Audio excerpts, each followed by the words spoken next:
Assalamu alaikum to everybody. Should we start with the lecture? Are you ready for the next one?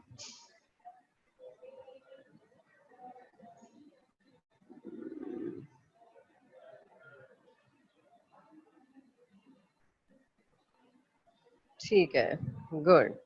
So today we have to study the mechanism of respiration.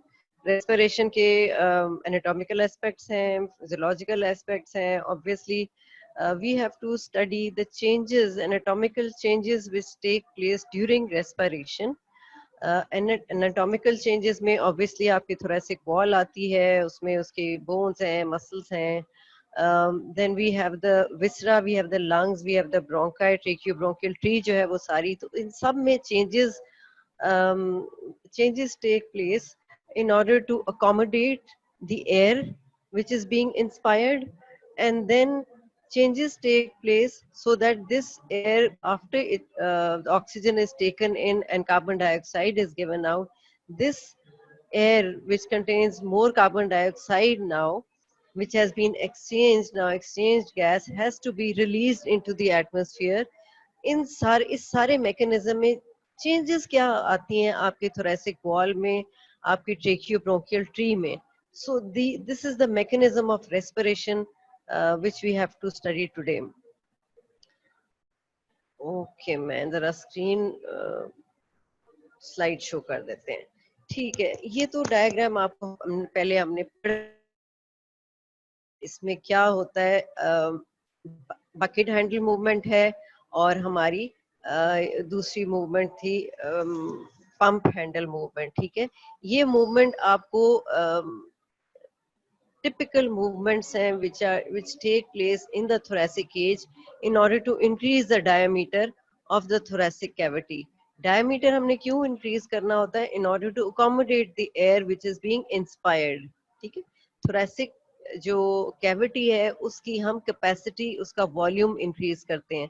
जब हम volume increase करते हैं तो अंदर negative pressure create होता है. Negative pressure create होगा तो air is going to rush in through the airways to the tracheobronchial tree into the alveoli जहाँ पे गैस एक्सचेंज होगी. ठीक है, तो पंप हैंडल मूवमेंट हमने आप पहले पढ़ा था कि क्या होता है. अपर 6 वर्टिब्रा जो है और अपर 6 रिब्स जो है, इनमें बेसिकली रिब्स में मूवमेंट होती है.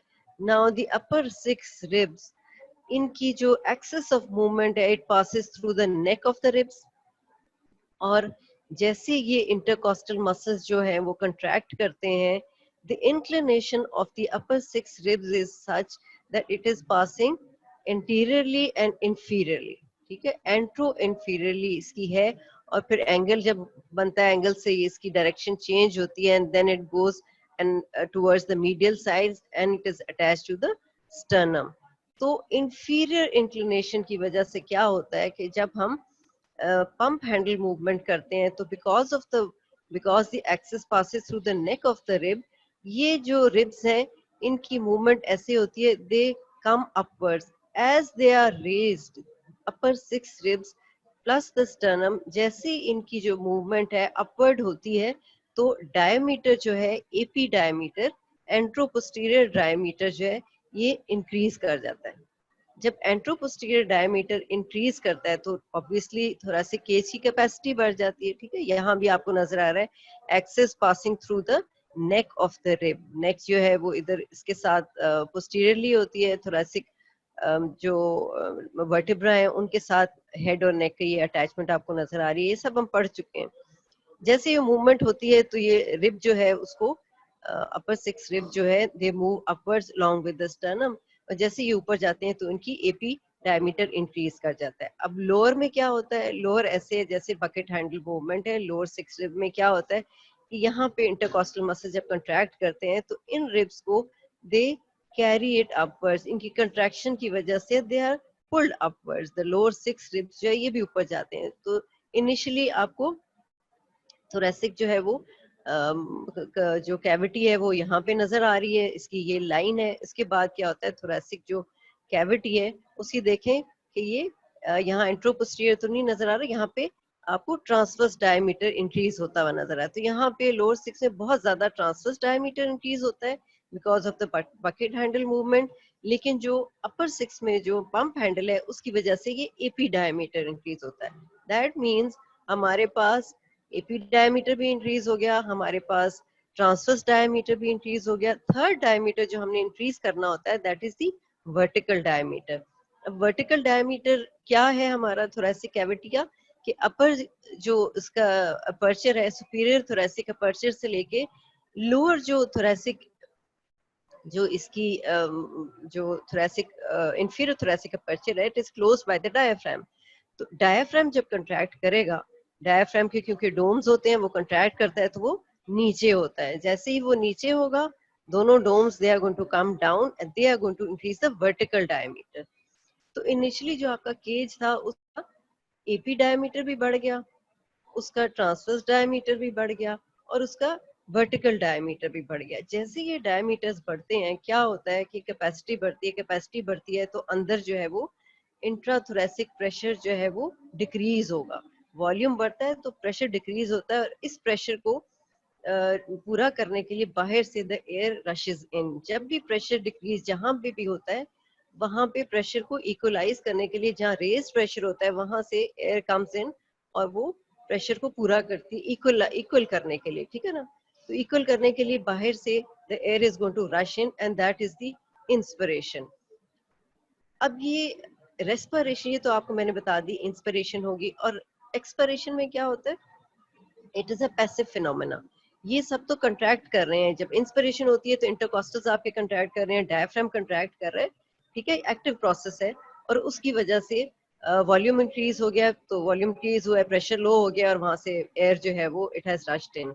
अब जब एक्सपिरेशन करनी होती है तो सिंपल क्या होता है, लंग्स जो है वो रिकॉइल करते हैं। रिकॉइल का क्या मतलब है, वो एक समझे एक इलास्टिक बैंड जिस तरह होता है वो खुल जाता है। लंग्स के अंदर इलास्टिक फाइबर्स बहुत ज्यादा है, तो दे ओपन अप और वो एयर को अकोमोडेट करते हैं। और जैसे ही एक्सपिरेशन करनी होती है वो क्या होती है, वापस इलास्टिक फाइबर्स एक हद तक स्ट्रेच होते हैं, then they go back to the original state. तो ये रिकॉइल होता है, तो इलास्टिक रिकॉइल होता है लंग का, और air is expired out. That is a passive phenomena, that is not an active phenomena.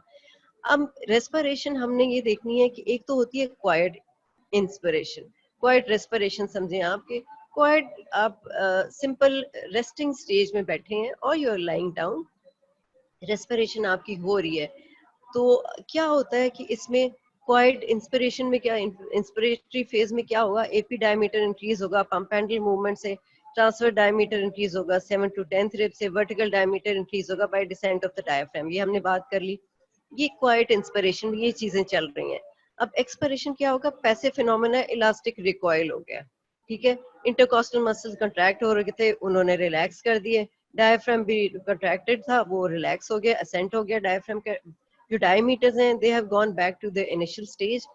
जो टोन है इंटीरियर एब्डोमिनल वॉल मसल्स की, वो थोड़ा सा कभी होता है कि कंट्रैक्ट करती है, लेकिन क्वाइट रेस्पिरेशन में essentially passive phenomena elastic recoil of the lungs की वजह से होता है।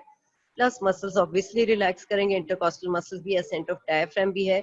You may or may not be able to decipher the tone of the muscles of the interior abdominal wall, but ये quiet inspiration and expiration की ये process है जो चल रहा होता है। Then comes the forced inspiration. Forced inspiration क्या होता है, आप थोड़ी देर भागे हैं, ठीक है, एक्सरसाइज आपने की है, तो आपकी रेस्पिरेशन जो है दैट इंक्रीजेस। वो इंक्रीज कैसे होती है, उसमें एनाटॉमिकल चेंजेस क्या आते हैं। बाकी तो क्वाइट रेस्पिरेशन में हमने एनाटॉमिकल चेंजेस पढ़ लिए। Now the anatomical changes, we need more air to go into our thoracic cavity. तो क्या करेंगे, एनाटॉमिकली क्या होता है उसमें। अब maximum increase takes place in the capacity of the thoracic cavity, ठीक है। इसके लिए क्या होगा, इसके लिए एनाटॉमिकल चेंजेस क्या होंगी, एक तो मूवमेंट होगी क्वाइट रेस्पिरेशन की, क्वाइट इंस्पिरेशन होगी। ये मूवमेंट जो है क्वाइट इंस्पिरेशन की नॉर्मल चल रही हैं, ये इंक्रीज हो जाएंगी। Bucket handle movement, diaphragm contraction एक दूसरे को अपोज नहीं करेंगे। Diaphragm is going to increase the vertical diameter. Diaphragm जब कंट्रैक्ट करता है तो वो नीचे हो जाता है, नीचे कंट्रैक्शन उसकी ऐसी होती है कि डोम्स होते हैं, जब डायफ्राम के जो डोम्स होते हैं वो रिलैक्स कंडीशन में होते हैं, जैसे ही कंट्रैक्ट करता है वो डोम्स नीचे होते हैं तो वर्टिकल डायमीटर इंक्रीज होता है। एक केज है ना, आप ये देखें 3D व्यू इसमें लेके आए तो ये केज है, उसका एपी डायमीटर भी है, वर्टिकल डायमीटर भी है, ट्रांसवर्स डायमीटर भी है। तो वर्टिकल डायमीटर ट्रांसवर्स डायमीटर को एक दूसरे को निगेट थोड़ी करेगा। वर्टिकल डायमीटर तो डायफ्राम से बढ़ रहा है, ट्रांसवर्स डायमीटर आपका जो है वो बकेट हैंडल से पड़ रहा है, ठीक है। तो क्या होता है कि अब हम फोर्स्ड इंस्पिरेशन पे आ गए। तो फोर्स्ड इंस्पिरेशन में क्या होता है, जो क्वाइट इंस्पिरेशन पे जो एनाटॉमिकल प्रोसेसेस चल रहे होते हैं वो ज्यादा उनकी अपनी मैक्सिमम कैपेसिटी पे चले जाते हैं, वो ज्यादा इंक्रीज हो जाते हैं, ठीक है। First rib is elevated by scalene and sternocleidomastoid muscle. अब क्वाइट जब हमने रेस्पिरेशन पढ़ी थी उसमें सेकंड टू सिक्स रिब की बात थी कि फर्स्ट रिब जो है आपकी बड़ी एक फिक्स पोजीशन में होती है। फर्स्ट रिब जो है it is fixed by the scalene muscles, वहां पे होते हैं, वहां पे स्टेनोक्लीडोमास्टोइड मसल्स होते हैं। तो वो कॉन्स्टेंटली स्टेनोक्लीडोमास्टोइड आपके नेक के मसल है। तो वो ये थोड़ी है कि हर रेस्पिरेशन के साथ वो ऊपर नीचे हो रहा है। तो फर्स्ट रिब जो है वो थोड़ी सी फिक्स्ड पोजीशन में है। लेकिन जब डीप इंस्पिरेशन होती है तो फर्स्ट रिब भी elevate हो जाती है by scalene and sternocleidomastoid. So during deep inspiration, besides the intercostal muscles, scalene muscles and sternocleidomastoid muscles, they also come into play. They played their part also. ये भी contract करते हैं और first rib को elevate कर देते हैं.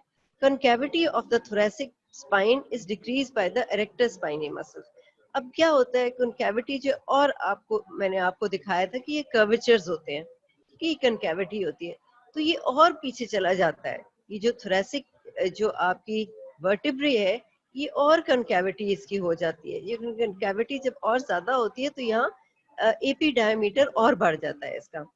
तो ये दो चीजें जो है ये ज्यादा हो जाती हैं बिकॉज आपने डीप इंस्पिरेशन करनी है। You have to increase the capacity of the thoracic cavity beyond the normal inspiration, beyond the normal quiet respiration. तो क्वाइट रेस्पिरेशन की जो मूवमेंट्स होती हैं एनाटॉमिकल वो बढ़ जाती हैं। Besides that, first rib is elevated by scalene and the muscles and the sternocleidomastoid muscle. उसके बाद concavity भी जो होती है वो thoracic spine की और वो increase होती है ताकि वो erector spinal muscles जो है उसकी concavity को capacity को बढ़ा देते हैं। उसके बाद आ जाता है रेस्पिरेटरी डिस्ट्रेस। रेस्पिरेटरी डिस्ट्रेस में क्या होता है, जब पैथोलॉजी कोई आ जाए बॉडी में, पैथोलॉजिकल कंडीशन आ जाए, उसमें क्या होता है कि एक तो होगी नॉर्मल क्वाइट रेस्पिरेशन, फिर फोर्स्ड इंस्पिरेशन है जो एक्सरसाइज में समझे आप अप्लाई करते हैं, जब आप जिम में जाते हैं, जब आप भागते हैं या कार्डियो कर रहे हैं व्हाटएवर, तो डीप इंस्पिरेशन हो रही है। बट रेस्पिरेटरी डिस्ट्रेस तब होता है जब कोई पैथोलॉजी होती है। तो जब पैथोलॉजी होगी तो बॉडी के अंदर ऐसे प्रोसेसेस चल रहे हैं which require the extra change in extra anatomical change so that more air can be taken in. अब उसमें क्या होता है, मसल्स जो ऑलरेडी एंगेज हैं वो और ज्यादा वायलेंट उनका एक्शन हो जाता है। ऑलरेडी एंगेज हमारे पास इंटरकॉस्टल मसल्स थे, डायफ्राम था, स्केलिन और स्टेनोक्लीडोमास्टोइड थे, ठीक है। ये अभी तक हमारे पास मसल्स जो है वो काम कर रहे थे डीप इंस्पिरेशन तक। लेकिन जब डिस्ट्रेस के लेवल पे पहुंचते हैं तो इन सब के एक्शन जो है ज्यादा हो जाता है। अब और मसल्स कौन से ऐड होते हैं, अब आपके आ जाते हैं स्कैपुली जो है वो फिक्स हो जाते हैं by muscles which are attached to the scapula. Trapezius हम पढ़ चुके हैं, लिवेटर स्कैपुली है, रोम्बॉइड मसल्स हैं, ठीक है। ये जो मसल्स हैं ये भी क्या करते हैं, स्कैपुला को स्टेबलाइज करते हैं, enabling the serratus interior and pectoralis minor to pull the ribs up. अब आपको पता है कि सीरेटस इंटीरियर जो है स्कैपुला पे भी अटैच है, रिब पे भी अटैच है, ठीक है। रिब से उसकी ओरिजिन होती है और स्कैपुला के इंटीरियर सरफेस पे मीडियल बॉर्डर पे आके अटैच होता है। पेक्टोरालिस माइनर जो है ये भी रिब से स्टार्ट होता है और ये कोराकोइड प्रोसेस पे जाके अटैच होता है। तो इसकी जो इनकी जो अटैचमेंट्स हैं स्कैपुला के ऊपर वो फिक्स हो जाती हैं। मोस्टली जब हम देखते हैं स्कैपुला की मूवमेंट क्या होती है कि ये स्कैपुला की मूवमेंट में these muscles are fixed on the rib और स्कैपुला मूव करती है। लेकिन जब रेस्पिरेटरी डिस्ट्रेस होता है तो क्या होता है, ये मसल्स जो हैं ये स्कैपुला को फिक्स कर देते हैं और रिब्स को मूव करते हैं। बिकॉज हमें रेस्पिरेटरी डिस्ट्रेस में रिब्स की मूवमेंट ज्यादा चाहिए, रिब्स की जितनी ज्यादा मूवमेंट होगी उतनी कैपेसिटी बढ़ेगी। तो स्कैपुला को फिक्स कर देता है trapezius, levator scapulae, rhomboid muscle, serratus interior और पेक्टोरालिस माइनर जो है वो ये स्कैपुला को फिक्स कर देते हैं। उनकी अटैचमेंट जो स्कैपुला पे है वो फिक्स हो जाती है, स्कैपुला को मूव नहीं करते। लेकिन इनकी अटैचमेंट जो रिब्स के साथ है वहां पे मूवमेंट होती है। वो पेक्टोरालिस माइनस कोराकोइड प्रोसेस पे मूव नहीं करेगा, लेकिन जो रिब के साथ उसकी अटैचमेंट है वहां से वो रिब्स को पुल करेगा ऊपर। आई होप आपको समझ आ रही है। If the upper limb can be supported by grasping a chair, अब आपने किसी अगर एस्थमेटिक पेशेंट को देखा है, जब वो डिस्ट्रेस में होता है तो वो क्या करता है, वो चेयर की बैक साइड को पकड़ लेता है। वो क्या करता है कि इसकी ओरिजिन को, ये जो ये स्कैपुला की भी जो ये जो मसल्स है सारे, इनकी ऐसी अटैचमेंट को वो फिक्स कर देता है जहाँ जो जिसकी जरूरत नहीं है, जो रिब्स के साथ नहीं अटैच। जहाँ पे रिब की अटैचमेंट आ जाती है वहां पे मूवमेंट ज्यादा होती है। So they grasp the chair, back of the chair और table, and sternal origin of the pectoralis major can assist the process। क्योंकि pectoralis major sternum के साथ भी अटैच है, तो pectoralis major क्या करता है कि ये जो इसकी अटैचमेंट है ह्यूमरस के साथ, जो इंसर्शन है वहां से मूव नहीं करता, ये आपकी आर्म को मूव नहीं करेगा, स्टर्नम को मूव करेगा। ठीक है, तो इस स्टेज पे आपको पता है कि ओरिजिन कहाँ से हो रही है, इंसर्शन कहाँ पे हो रही है, तो दोनों जगह पे मूवमेंट हो सकती है। रेस्पिरेटरी डिस्ट्रेस में क्या होता है कि मूवमेंट पेक्टोरालिस मेजर की, जो स्टर्नम से भी निकल रहा है, क्लेविकल से भी उसकी ओरिजिन हो रही है और रिब से भी हो रही है, और इंसर्शन जाके ह्यूमरस पे हो रही है। तो मोस्टली क्या होता है कि हमने आर्म मूव करना है, तो ह्यूमरस जो उसकी अटैचमेंट है वहां से, जो डिस्टल अटैचमेंट है वहां से इसकी मूवमेंट होती है, आर्म का मूव करते हैं। स्टर्नम, रिब्स जो है, क्लेविकल, वो स्टेबल रहते हैं। लेकिन जब रेस्पिरेटरी डिस्ट्रेस हो रहा है तो पेक्टोरालिस मेजर क्या करता है, ये स्टर्नम को मूव करता है, और आर्म के एरिया में वो क्या करता है, आर्म को, तो वो पेशेंट जो है वो फिक्स कर देता है किसी टेबल के साथ, ये चेयर बैक पकड़ लेता है और उसको फिक्स कर देता है ताकि वो मूव ना करे। और पेक्टोरालिस मेजर जो है वो स्टर्नम को मूव जितना करेगा उतनी एपी डायमीटर बढ़ेगा और उसकी कैपेसिटी बढ़ जाएगी। ठीक है, तो एक होगी क्वाइट। अब हम जरा वाला पॉइंट समझ नहीं आया इसमें। ग्रास्पिंग चेयर का मतलब ये है कि जब वो चेयर को पकड़ लेता है ना, तो उसका ह्यूमरस जो है वो मूव नहीं करेगा। ठीक है, उसकी आर्म फिक्स हो गई है, उसने अपनी अपर लिम्ब को फिक्स कर दिया है। तो जो पेक्टोरालिस मेजर है, उसकी जो अपर लिम्ब की अटैचमेंट थी, ह्यूमरस भी उसकी अटैचमेंट थी, वो फिक्स हो गई है। अब वो कंट्रैक्ट करेगा और कंट्रैक्ट करके स्टर्नम को मूव करेगा, क्योंकि उस वो ओरिजिन जो है उसकी स्टर्नम से हो रही है ना, स्टर्नम से भी हो रही है, रिब से भी हो रही है। तो वो ह्यूमरल अटैचमेंट को उसने फिक्स कर लिया है बाय होल्डिंग द चेयर, और पेक्टोरालिस मेजर की जो स्टर्नल अटैचमेंट थी उसको वो मूव कर रहा है। ठीक है, बॉडी एनाटॉमिकली बॉडी अब पेक्टोरालिस मेजर के स्टर्नल अटैचमेंट को मूव करेगी, तो वो स्टर्नम मूव करेगा। तो अब डिस्ट्रेस में क्या होता है, फोर्स में तो फिर ये होता है कि स्केलिनोस्टेनोक्लीडोमास्टोइड आ गए, लेकिन डिस्ट्रेस जब होता है तब हमारे पास मसल्स और कौन से एडिशनल आ जाते हैं, muscles which are attached to the scapula, so that scapula is fixed. Scapula को फिक्स करते हैं trapezius, levator, scapula, rhomboid, serratus, interior pectoralis minor, ये सारे स्कैपुला के साथ अटैच हैं, स्कैपुला को फिक्स कर देते हैं। स्कैपुला जब फिक्स होता है तो इसके साथ ये सारे मसल जो हैं ये रिब्स के साथ भी अटैच हैं, ये रिब्स को मूव करेंगे, रिब्स को मूव करते हैं, स्कैपुला को फिक्स कर देते हैं। अच्छा, आई होप अब आपको समझ आ गई है कि मसल्स की दो जगह अटैचमेंट होती है ना, एक प्रॉक्सिमल अटैचमेंट होती है जिसे हम कहते हैं ओरिजिन, एक डिस्टल अटैचमेंट होती है जिसको हम कहते हैं इंसर्शन। तो जब यूजुअल जो रेस्टिंग स्टेज है या usual movements of the body में क्या होता है कि हम सिर्फ डिस्टल अटैचमेंट को यूज कर रहे होते हैं। जैसे पेक्टोरालिस मेजर है, उसकी डिस्टल अटैचमेंट ह्यूमरस है, तो हम आर्म को मूव करते रहते हैं, स्टर्नम की अटैचमेंट की हमें जरूरत नहीं पड़ती। लेकिन डिस्ट्रेस में क्या होता है कि हम पेशेंट जो है वो चेयर को पकड़ लेते हैं और अपनी आर्म को फिक्स कर देते हैं ताकि उसकी डिस्टल अटैचमेंट यूज ना हो, और पेक्टोरालिस मेजर की जो स्टर्नल अटैचमेंट है वो काम करती है और रिब्स की अटैचमेंट काम करती है, so that the sternum can be pulled up. जब जितना ज्यादा स्टर्नम और ऊपर आता जाएगा, इसकी एपी डायमीटर बढ़ता चला जाएगा, एपी डायमीटर बढ़ जाएगा तो हमारी कैपेसिटी थोरेसिक एज की बढ़ जाएगी। ठीक है, तो these are the anatomical changes which take place during the quiet respiration. हमने पहले देखा कि क्या होता है। फिर डीप इंस्पिरेशन जब हमें ज्यादा चाहिए, फोर्स्ड इंस्पिरेशन, तो हम स्केलिन और स्टेनोक्लीडोमास्टोइड फर्स्ट रिब को फिक्स कर देते, एलिवेट कर देते हैं और कैपेसिटी बढ़ जाती है। डिस्ट्रेस में अगर कोई होता है, एस्थमेटिक पेशेंट होता है या रेस्पिरेटरी डिस्ट्रेस और भी कंडीशंस में हो सकता है, तो फिर क्या करते हैं कि स्कैपुला को फिक्स कर देते हैं, और स्कैपुलर के जो मसल्स हैं वो उसको फिक्स करते हैं, रिब्स की ये मूवमेंट होती है, और पेक्टोरालिस मेजर भी इसी तरह करता है, स्टर्नम को एलिवेट करता है, तो ये आपकी रेस्पिरेटरी डिस्ट्रेस हो जाती है। अब एक्सपिरेशन में क्या होता है, ये तो इंस्पिरेशन थी ना, अंदर you have taken in the patient has taken in the air. Expire जब करना है, एक्सपायरेशन जब करनी है, तो क्वाइट एक्सपायरेशन में क्या था, एक पैसिव फिनोमेना था।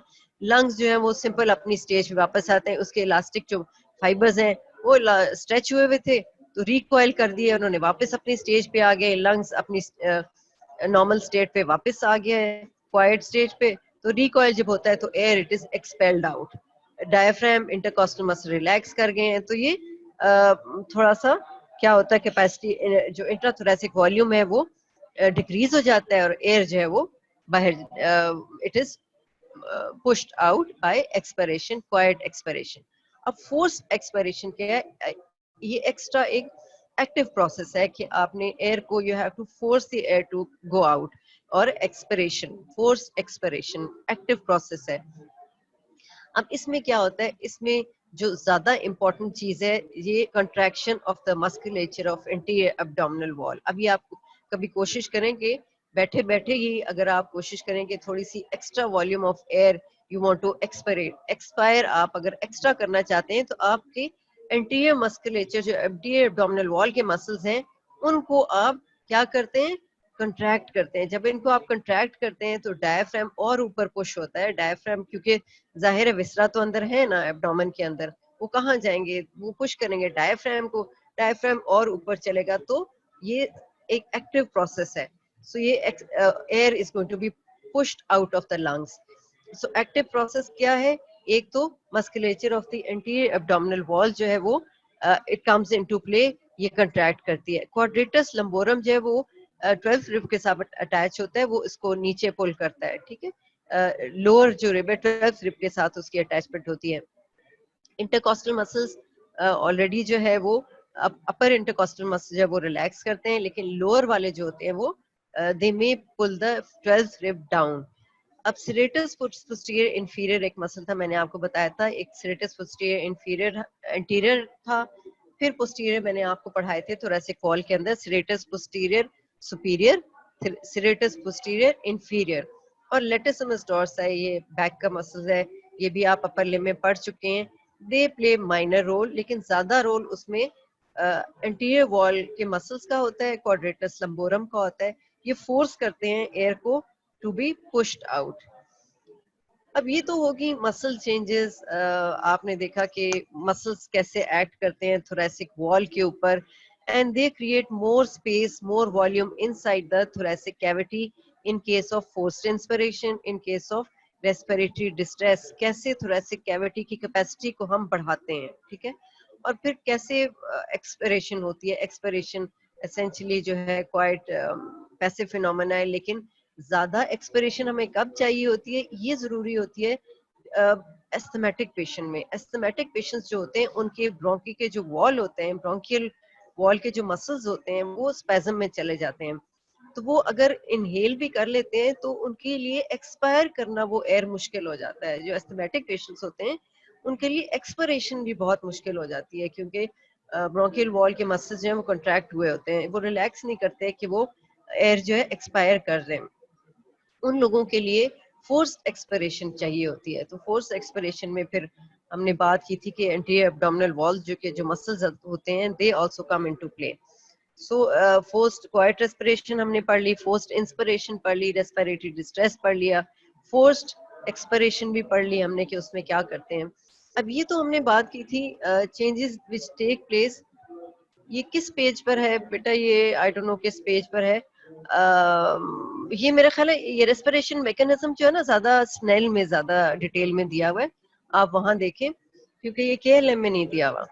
तो सिंस स्नेल भी आपके उसमें आता है आपकी जो रिकमेंडेड बुक्स में, तो कुछ चीजें ऐसी हैं जो केएलएम में नहीं है, केएलएम में नहीं है, यस ऑफ कोर्स केएलएम में नहीं है, स्नेल में है। तो आप स्नेल खोलेंगे तो ये आपको मिल जाएगा, थोरेसिक मैकेनिज्म ऑफ रेस्पिरेशन वहां दिया हुआ है। तो इसीलिए आपको फिर दोनों बुक से आपको चीजें पढ़ानी पड़ती हैं, क्योंकि आपका पेपर तो दोनों में से कहीं से बन सकता है, because both of these books are recommended books. और मैं इसीलिए आपको बार बार कहती हूँ कि कोई टॉपिक पढ़ें, एक टॉपिक आप पिक कर रहे हैं, पढ़ रहे हैं, उसको केएलएम से भी पढ़ें, उसको स्नेल से भी पढ़ें, दोनों में से पढ़ के फिर एक बुक में उसको अक्यूमुलेट कर लें। हमेशा मैं आपको ये बोलती हूँ कि एक बुक में अक्यूमुलेट कर लें, so that in the end जब आपका प्रॉफ होगा आपको 10-10 किताबें नहीं खोलनी पड़ेंगी, आपको एक ही खोलनी पड़ेगी। आपने केएलएम में एक्यूमुलेट करना है तो स्नेल की एक्स्ट्रा बातें केएलएम में लिख लें। आप स्नेल में एक्यूमुलेट करना चाहते हैं, केएलएम की एक्स्ट्रा बातें, एक्स्ट्रा पॉइंट्स जो है वो स्टिकी नोट्स पे लिख लें या पेज के ऊपर ही लिख लें, साथ उसके साथ साथ लिखते चले जाएं, उसमें स्नेल में लिख लें। एक बुक बनाएं जिसमें आपने अपना सारे टॉपिक के हर पॉइंट आप एक बुक में एक्यूमुलेट कर लें, ठीक है, ये आपके लिए बेहतर होगा। अच्छा, ये तो हमने अब बात कर ली थी कि थोरेसिक जो वॉल है एसेंशियली उसमें क्या चेंजेस आती हैं। Then there are changes that take place in the lungs also. जब हम इंस्पिरेशन करते हैं तो लंग के अंदर भी चेंजेस आती हैं, ट्रेकियोब्रोंकियल ट्री के अंदर भी चेंजेस आती हैं। इसमें क्या चेंज आता है, root of the lung descends and the level of bifurcation of trachea also descends to vertebrae. ये मैंने आपको पहले भी बताया था, तकरीबन 2 वर्टेब्रे लेवल। अब थोरेसिक वर्टेब्रा भी काफी बड़े होते हैं, तो आप खुद इंस्पिरेशन करके देखें तो आपको फील होगा कि आपकी जो थोरेसिक कैविटी है वो उसकी कैपेसिटी बढ़ रही है। रूट ऑफ द लंग जो है वो आपको इस तरह महसूस नहीं होगा, लेकिन root of the lung, what is root of the lung, the hilum of the lung, जहाँ पे लंग की सारी all the structures which enter the lung, the bronchi, the vessels, that is the root of the lung, वो descend होता है। वो descend होता है। बाइफिकेशन ऑफ ट्रेकिया कहाँ पे होती है, किस लेवल पे होती है, मैंने आपको बताया था स्टर्नल एंगल के लेवल पे ट्रेकिया बाइफिकेट होती है। ये तो एक नॉर्मल रेस्टिंग स्टेज में होता है, लेकिन जब इंस्पिरेशन होती है तो ये ट्रेकिया की भी बाइफिकेशन नीचे चली जाती है, मतलब 2 वर्टेब्रा तक इट कैन डिसेंड, यानी there is elongation of trachea, trachea बढ़ जाता है। इसी तरह ब्रोंकाई जो है वो इलोंगेट भी होते हैं और डायलेट भी होते हैं। इलोंगेट होते हैं, थोड़े से उसकी इलोंगेशन होगी, जैसे लंग और जो इन्फ्लेट करेगा, ब्रोंकाई भी इलोंगेट होते हैं और उनकी कैपेसिटी भी बढ़ती है, डायलेट भी हो जाते हैं, so that more air can be accommodated, ठीक है। और एल्वियोलर जो एल्वियोलाई हैं वो भी जो है वो उनकी कैपेसिटी भी बढ़ जाती है, कैपिलरीज की कैपेसिटी भी बढ़ जाती है। अच्छा, elastic tissue in bronchial walls and connective tissue are stressed. जाहिर है वो जब वो डायलेट होते हैं तो वहाँ पे इलास्टिक टिश्यूज है, लंग के अंदर बहुत इलास्टिक फाइबर्स हैं, तो इलास्टिक टिश्यू जो ब्रोंकियल वॉल के अंदर है जो वो भी स्ट्रेच हो जाते हैं, कनेक्टिव टिश्यू स्ट्रेच होता है मैक्सिमम कैपेसिटी पे, ताकि वो एयर जो है it can be accommodated inside. Diaphragm जैसे डिसेंड होता है, कॉस्टोडायफ्रैग्मेटिक रिसेस ओपन हो जाती है।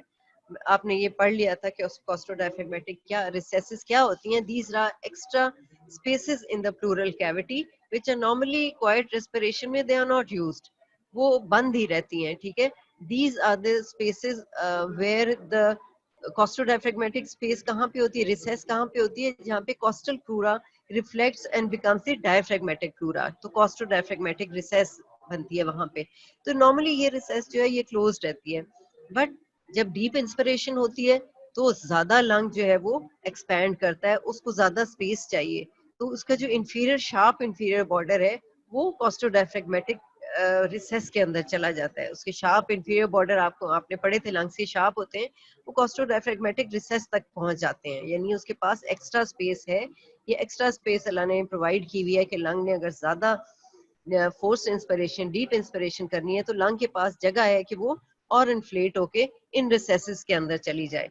वरना ये है कि एक अगर लिमिटेड स्पेस होती तो लंग अगर एक्सपैंड भी कर सकता है तो लिमिटेड स्पेस में वो कितना की एक्सपैंड कर सकेगा, लेकिन these are extra spaces, costodiaphragmatic recess, costomediastinal recess, जहाँ पे लंग्स जो है वो और they can expand and their borders can expand into these recesses. तो चेंजेस क्या होता है इंस्पिरेशन में, रूट ऑफ लंग डिसेंड करता है, बाइफिकेशन ऑफ ट्रेकिया डिसेंड करती है, ब्रोंका इलोंगेट करते हैं, डायलेट करते हैं, ठीक है। इलास्टिक टिश्यू जो है वो स्ट्रेच होता है ब्रोंकियल वॉल्स का, सो दैट मैक्सिमम कैपेसिटी हो जाए। इसी तरह जो डायफ्रैग्मेटिक रिसेसेस हैं, कॉस्टो डायफ्रैग्मेटिक रिसेस, प्लूरल रिसेसेस है सॉरी, तो इसमें कॉस्टो डायफ्रैग्मेटिक रिसेस जो है इट ओपन्स अप, ये ओपन अप होती है और जो लंग को एक्स्ट्रा स्पेस देती है, सो दैट इंफीरियर बॉर्डर जो है वो इसके अंदर चला जाता है। इसी तरह एक्सपिरेशन में चेंजेस क्या होती है, ये चीजें वापस अपनी जगह पे आती है। रूट ऑफ लंग जो है वापस असेंड करेगा, बाइफर्केशन ऑफ ट्रेकिया वापस टनल एंगल तक चली जाएगी, ब्रोंकाई शॉर्ट होंगे, कंट्रैक्ट करेंगे ताकि एयर को बाहर निकालें, इलास्टिक रिकॉइल होगा लंग्स की, ठीक है, इलास्टिक टिश्यू जो है उसकी रिकॉइल हो जाएगी, अपने नॉर्मल साइज पे आ जाएगी, अपवर्ड मूवमेंट ऑफ डायफ्राम होगा, increases the area of diaphragmatic and costal ये डायफ्रागमेटिक रिसेस जो है वो नॉर्मल अपनी नॉर्मल पोजीशन पे आ जाएगी और कॉस्टल और डायफ्रागमेटिक प्लूरा राइटल साइड पे वो पोजीशन में आ जाएंगे, यानी कॉस्टल डायफ्रागमेटिक रिसेस जो है वो बंद हो जाएगी। ठीक है, पहले ओपन की थी जाहिर है इन ऑर्डर टू इंक्रीज, अब स्पेस की इसको हमने एक्सपायर करना है, लंग जो है वो रिकॉइल कर रहा है, तो ये स्पेसेस बंद हो जाएंगी। तो lower margin of the lung shrinks and rises to a higher level. तो ये वापस all the position normal positioning of the tracheobronchial tree then takes place. It goes back to its original state, resting state, जिसमें क्या है कि root of the lung, bifurcation of trachea वापस अपनी जगह पे आएंगे, लंग्स वापस अपनी जगह पे आएंगे, ब्रोंकाई शॉर्ट होंगे, कंट्रैक्ट होंगे, इलास्टिक टिश्यू वापस अपने नॉर्मलाइज हो जाएगा, रिकॉइल कर जाएगा। तो ये जब कैपेसिटी थोड़ी होगी, air is going to rush out of the tracheobronchial tree. ये changes, these changes take place. Type of respiration मैंने आपको पहले भी बताया था कि बेबीज में क्या है, एब्डोमिनल टाइप ऑफ रेस्पिरेशन होती है, बिकॉज रिब्स की अभी इंक्लिनेशन नहीं बनी होती है, रिब्स आर एसेंशियली हॉरिजॉन्टल। तो ये नहीं है कि वो रिब्स अपर सेक्स कंट्रैक्ट करेंगी और पंप हैंडल मूवमेंट होगी और एपी डायमीटर बढ़ेगा, इनकी एसेंशियली हॉरिजॉन्टल होती है। तो ये एब्डोमिनल टाइप ऑफ रेस्पिरेशन होती है, यानी डायफ्राम जो है वो मेनली जो है कंट्रैक्ट करता है, डिसेंड करेगा और फिर वो असेंड करेगा रेस्पिरेशन में। तो डायफ्राम की मूवमेंट ज्यादा होती है, डायफ्राम की मूवमेंट के साथ ये it is called the abdominal type of respiration. Capacity increase करने के लिए डायफ्राम बेसिकली जो है कंट्रैक्ट्स एंड देन रिलैक्सेस, तो ये इसको हम कहते हैं abdominal type of respiration. Second year of life में फिर क्या होता है कि रिब्स की एंगुलेशन होती है, ओब्लीक हो जाता है और फिर थोड़ी सी रेस्पिरेशन फर्क हो जाती है। तो एडल्ट फीमेल में फिर हम कहते हैं कि थोरेसिक टाइप ऑफ रेस्पिरेशन होती है, mainly there is movement of ribs rather than the descent of diaphragm.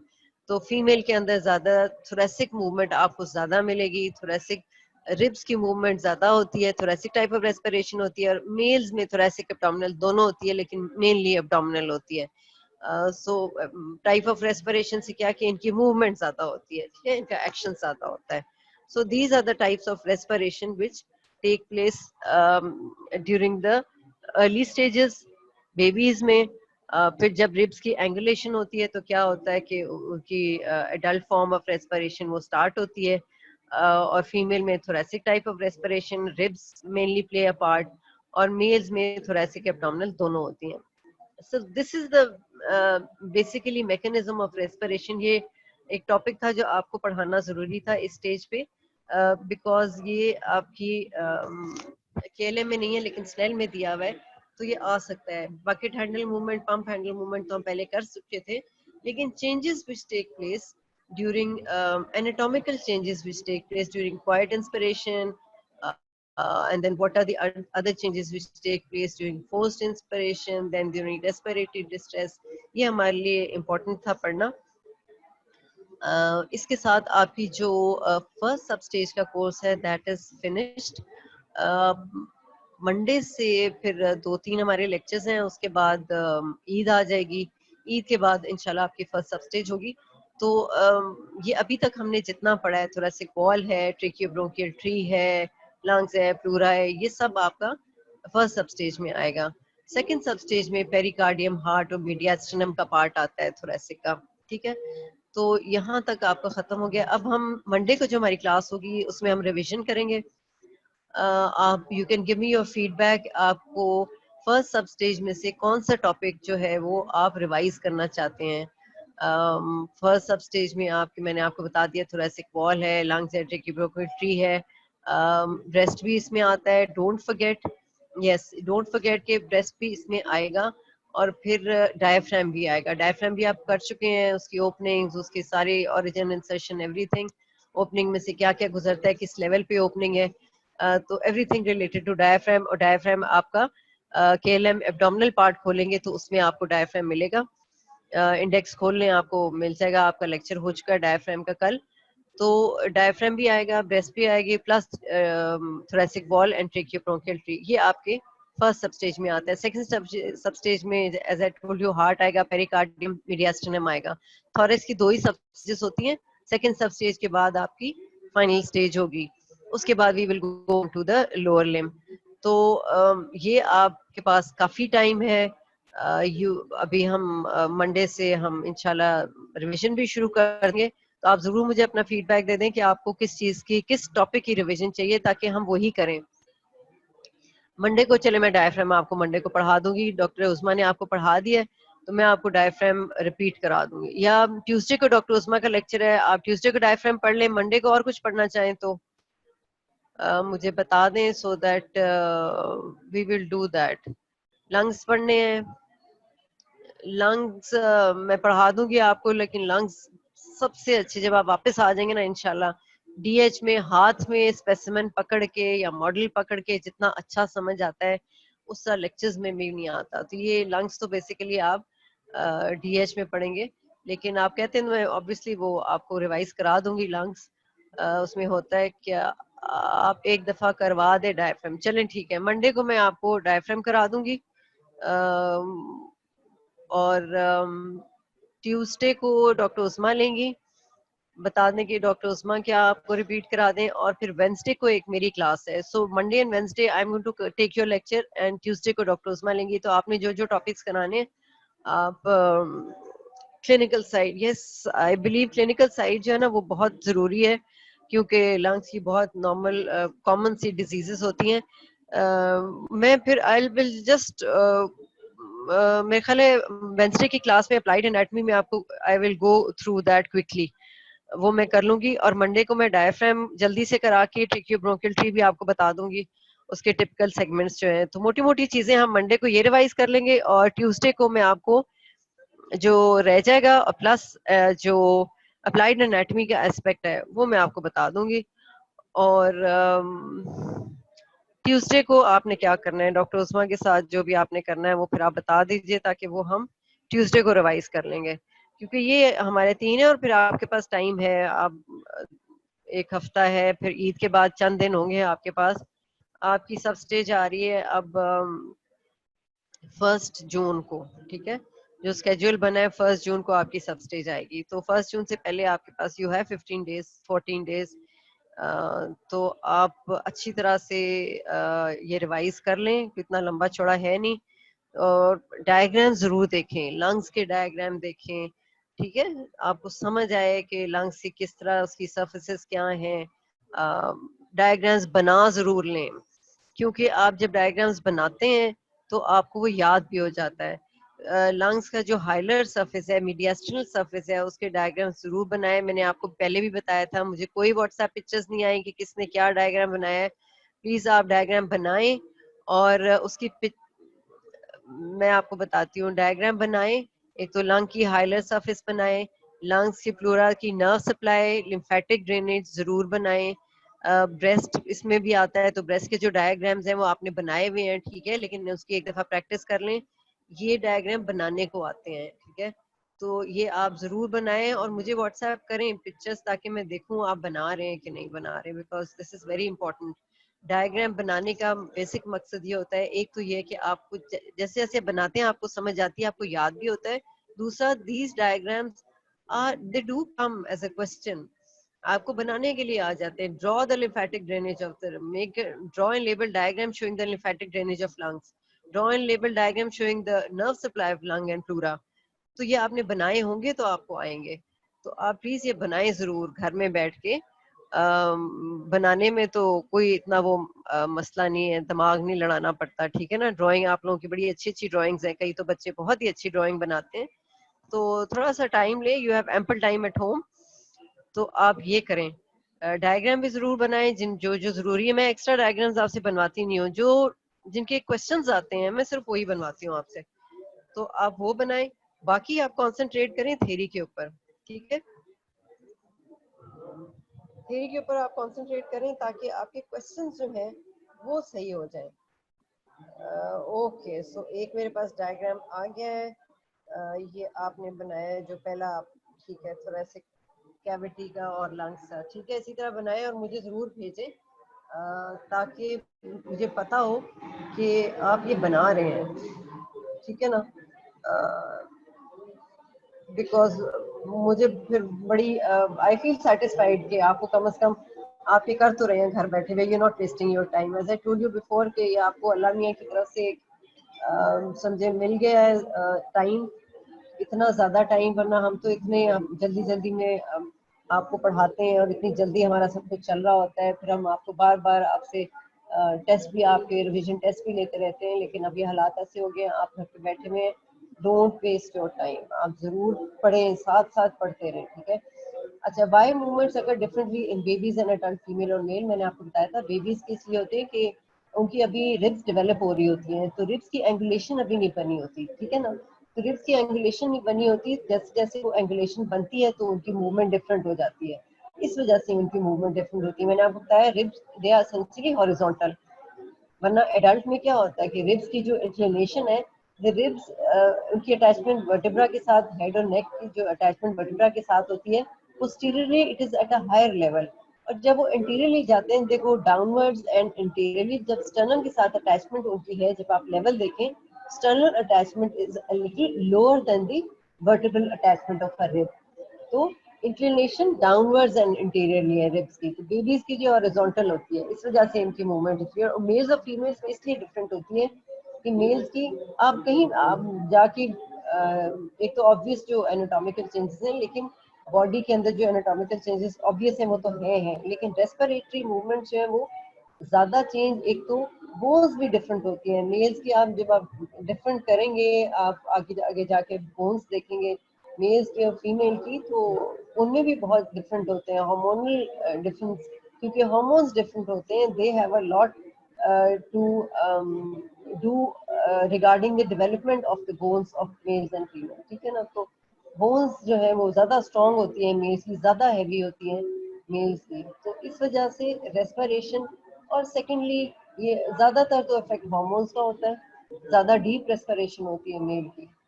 आप इसलिए भी मेल और female adult type of respiration, इसलिए हम कहते हैं adult type of respiration in a female and in a male. अच्छा जी, ये बात हो गई। और anything else you want to ask me? हमारे पास टाइम है, ये टॉपिक छोटा था लेकिन ये रह गया था, तो I wanted to finish this up कि ये आपका मैकेनिज्म ऑफ रेस्पिरेशन जो है ये करना बहुत ज़रूरी था, क्योंकि क्वेश्चन इसका भी आ सकता है। और ये आप सोचें कि ठीक है, आप पास पेपर ज़रूर अगर आपके पास हैं ज़रूर आप देखें, क्वेश्चन जो हम आपको देते रहते हैं उनको ज़रूर एक्यूमुलेट करें, और उनके आंसर्स आपने जो टेस्ट में दिए हैं वो तो ठीक है चलो, लेकिन बुक खोल के उसके दोबारा से उसका एक तरह का नोट्स बनाएं, क्वेश्चंस लिखें और उसके खोल के बुक में से आंसर लिखें, करेक्ट आंसर बुक में से लिखें, रेलेवेंट आंसर लिखें। अभी तो आप जो आपने टेस्ट जो सब स्टेजेस दिए हैं वो आप कॉपी पेस्ट करके भेज देते हैं ना, तो ये रेलेवेंट आंसर नहीं होता। रेलेवेंट आंसर का मतलब क्या है? अगर मैं आपसे पूछूं कि what are the changes that take place during quiet inspiration, तो आप पॉइंट वाइज मुझे बता सकें कि हाँ जी दीज आर द चेंजेस, वो पूरी वो स्टेटमेंट बुक की नहीं चाहिए होती, आपने उसको रेलेवेंट बनाना होता है, उसको आपने समझ के, यही कॉन्सेप्ट होता है एनाटॉमी में, आपने उसको समझना है और आपने फिर रेलेवेंट आंसर देना है। अब जिस तरह आपकी इंजरी थी, ब्रेकियल प्लेक्सस की, जो अगर इंजरी आपसे पूछते हैं और उसमें क्या होता है, इंजरी आती है तो क्यों ये सारी चेंजेस होती हैं उसके अंदर, अब डुशेन पाल्सी में क्या होता है और क्यों होता है, तो मैंने आपसे क्वेश्चन ये पूछा था, तो उसमें यही आपने बताना है कि ठीक है, अपर जो ट्रंक है अब डुशेन पाल्सी में वो डैमेज होते हैं, वो कहाँ कहाँ किस मसल को, डेल्टॉइड को सप्लाई करें, डेल्टॉइड पैरालाइज हो गया इसलिए अबडक्शन नहीं हो रही, ठीक है ना, इसलिए जो आपका अपर लिम्ब है it is in an adducted position, this is the reason. ये आपकी अंडरस्टैंडिंग से आप ये आंसर देंगे, बुक में ऐसे तो नहीं ना, बुक में सारा लिखा हुआ है, लेकिन बुक में तो अपनी एक पूरी डिटेल हर चीज की लिखी होती है ना, आपने उसमें से एसेंस निकालना होता है, आप उसमें से एसेंस निकालेंगे और फिर लिखेंगे कि जी आपका लिम्ब एडक्टेड पोजीशन में इसलिए है क्योंकि अपर जो फाइबर्स हैं इसके ब्रेकियल प्लेक्सस के, वो डेल्टॉइड को भी सप्लाई कर रहे हैं C5-6, और वो जब डैमेज हो गया तो डेल्टॉइड को सप्लाई नहीं मिली, डेल्टॉइड पैरालाइज हो गया, तो वो अबडक्ट नहीं कर पा रहा लिम्ब को। तो ये रीजनिंग आपने अपने वर्ड्स में रीजनिंग देनी होती है, so this is called the relevant answer. तो आपने क्वेश्चन पढ़ के रेलेवेंट आंसर देना होता है, आपने बुक की रट्टा मारना नहीं होता। आपने, अब आप प्रोफेशनल कॉलेज में है तो एफएससी वाला आपका अब लेवल नहीं रह गया। एफएससी में तो आंसर भी उसी तरह ही होते हैं कि बुक के रटे रटाए जुमले आपने रट्टा मार लिया और लिख दिया। यहाँ पे क्या होता है, आपके किसी भी प्रोफेशनल इंस्टीट्यूट में आपको कॉन्सेप्ट डेवलप करना होता है। जब आप कॉन्सेप्ट डेवलप करते हैं तो आप आंसर अपने वर्ड्स में लिखें, ठीक होना चाहिए। एफएससी में तो लोग आपको मेरा ख्याल है रट्टा सिखाते हैं कि भाई रट्टा मार के कर लो, लेकिन यहाँ पे आपने कॉन्सेप्ट, और कॉन्सेप्ट आप अपने वर्ड्स में, इतनी मोटी मोटी किताबें आप सारे रट्टा तो नहीं मार सकते। आपने कॉन्सेप्ट लेना है बुक से और फिर समझ आपको सारा कुछ आए और फिर अपने वर्ड्स में आप उसको लिख लें। जब अपने वर्ड्स में लिखेंगे तो करेक्ट आंसर होगा तो you will get full marks. Yes of course MBBS में मार्क्स क्यों नहीं मैटर करते बेटा, हर जगह मार्क्स मैटर करते हैं और अच्छे स्टूडेंट्स के लिए तो हर जगह मैटर करते हैं। आप अगर एक एवरेज है, ठीक है, पास आप कर रहे हैं, आपने अगर और अपने आप को बेहतर करें, आप डिस्टिंक्शन लेके आए। आपकी एक डिस्टिंक्शन आती है, आप कहीं भी आगे जाके आपकी जॉब होगी, कहीं भी जो मर्जी आप करेंगे आपका देखा जाएगा। आपकी फर्स्ट टॉप से लेके फाइनल, आप चाहे एक प्रोफेसर भी बन जाए, आप कहीं जाएंगे ना जॉब लेने, आपके शुरू से एमबीबीएस का पूरा देखा जाएगा। फर्स्ट प्रॉफ में क्या हुआ, सेकंड प्रॉफ में क्या हुआ, थर्ड में क्या हुआ, कितनी डिस्टिंक्शन आई, फर्स्ट अटेम्प्ट में किया है कि सप्ली में किया है, ये सब चीजें बहुत मैटर करती हैं। फर्स्ट अटेम्प्ट में आपने सारा किया, जिसने किया होगा उसके ज्यादा हायर चांसेस होते हैं, ठीक है, उसका मेरिट ज्यादा हायर होता है एज कम्पेयर टू स्टूडेंट या as compare to a candidate जिसने सप्ली में अपना क्लियर किया हुआ है। तो कोशिश करें आप फर्स्ट अटेम्प्ट में अपने सारे प्रॉफ्स क्लियर करें और अच्छे मार्क्स लेने की कोशिश करें।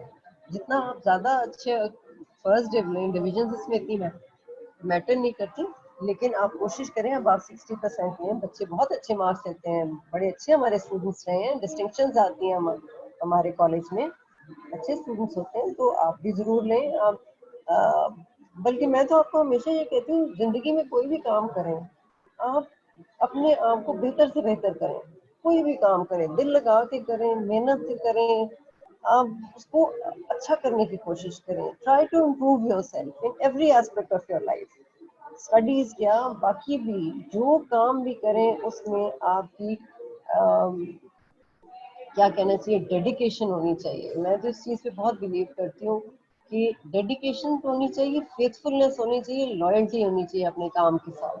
तो फिर तो कोई सवाल ही पैदा नहीं होता कि अल्लाह ने आपको कामयाब ना करे जिंदगी में, ठीक है ना। जो काम भी करें आगे, अभी आप पढ़ाई आपका काम है तो पढ़ाई डेडिकेशन के साथ करें, लॉयल्टी के साथ करें, डंडी ना मारें कहीं भी किसी भी स्टेज पे, तो आप जरूर कामयाब होंगे।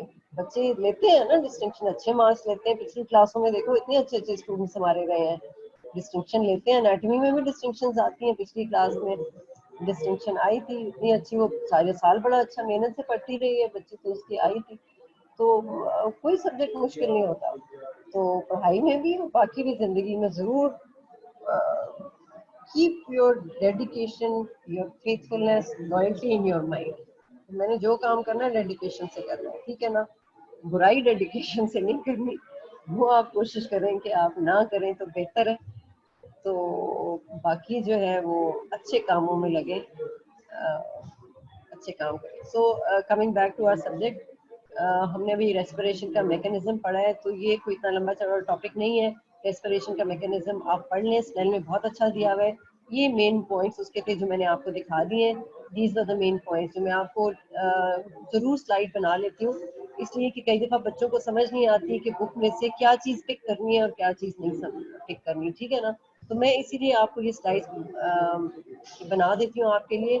You can always copy them also, मैंने कभी माइंड नहीं किया, आपको हमेशा कहती हूँ कि आप ये कॉपी भी कर लें ताकि आपको पता हो कि रेलेवेंट चीज क्या है, और वो फिर आप जब आंसर करें तो आप रेलेवेंट आंसर करें, आप आगे पीछे के वर्ड्स ना डालें। यही है कि एससीक्यू, शॉर्ट एसे क्वेश्चन जो लेने कहते हैं, एससीक्यूज जो आपके होते हैं वो इसीलिए होते हैं कि आप टू द पॉइंट आंसर करें।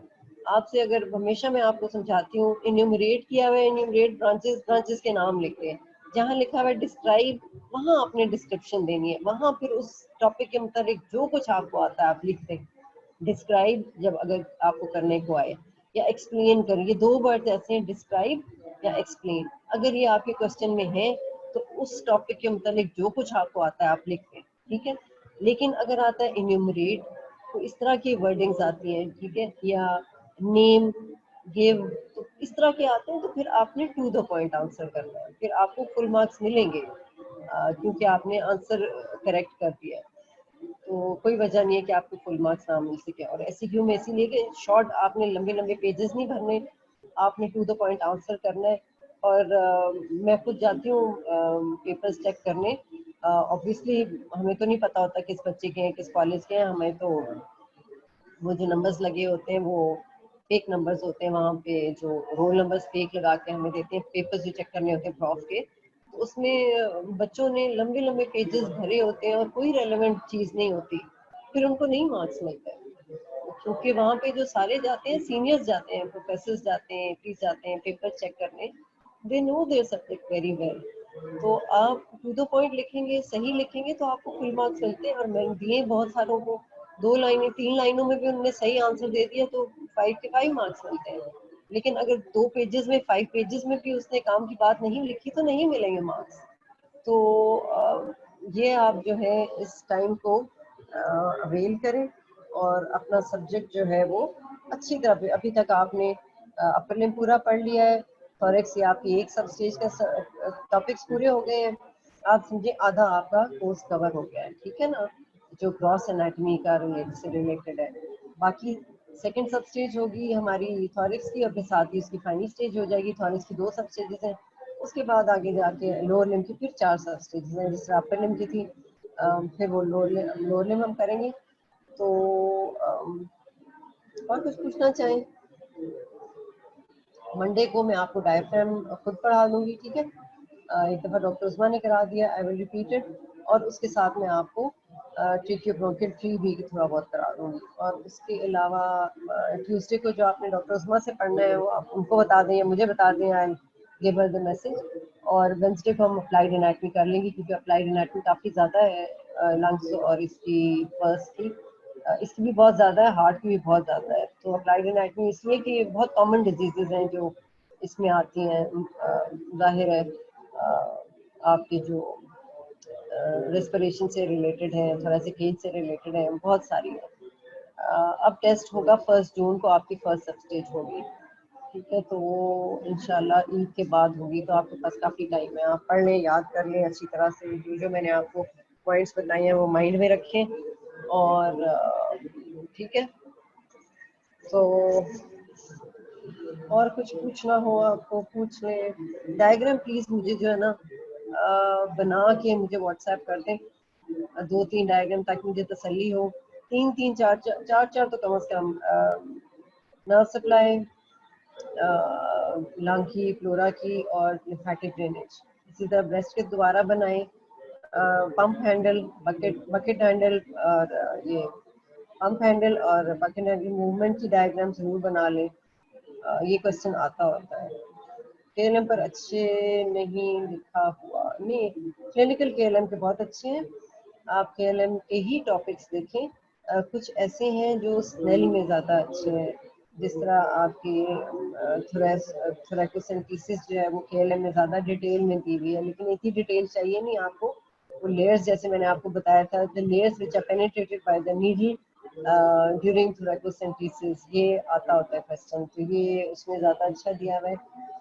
ये मैं जब मैं दोबारा अप्लाइड एनाटॉमी आपको रिवाइज कराऊंगी वेंसडे को, तो मैं आपको बता भी दूंगी कि कौन से ज़्यादा क्वेश्चन आते हैं। मैंने बताया भी होगा साथ आपको, कुछ जो है वो ज़्यादा कॉमनली आते हैं, कुछ इतने ज़्यादा आते नहीं, लेकिन केएलएम में काफ़ी डिटेल है। वैसे अप्लाइड एनाटॉमी तो बहुत ज़्यादा है, डिटेल है या नहीं है, लेकिन उसमें टॉपिक्स बहुत ज़्यादा दिए हुए हैं, बार बार भी दिए हुए हैं, प्लूरा के अलग, लंग्स के अलग। तो मैंने जो आपको अप्लाइड एनाटॉमी पढ़ाई थी या मैं पढ़ाती हूँ, वो दोनों बुक्स को कंबाइंड करके करती हूँ। तो अगर कोई स्टाइल में कुछ एक्स्ट्रा होता है तो I do add it in my lecture, ताकि दोनों बुक से कंबाइन करके होता है। 2 बुक से भी नहीं, बल्कि हम तो बहुत सारी जगहों से करके कंसल्ट करके एक लेक्चर बनाते हैं फिर, ठीक है। क्लियर नहीं है। चलिए हम जब वेंसडे को अप्लाइड एनाटॉमी करेंगे तो आप मुझे बता दीजिए कौन सी चीज़ आपको समझ नहीं आई, तो मैं आपको समझा दूँगी, ठीक है? ओके देन आई थिंक अभी का लेक्चर हम खत्म करते हैं, बच गया है। खुदा हाफिज़ फॉर नाउ।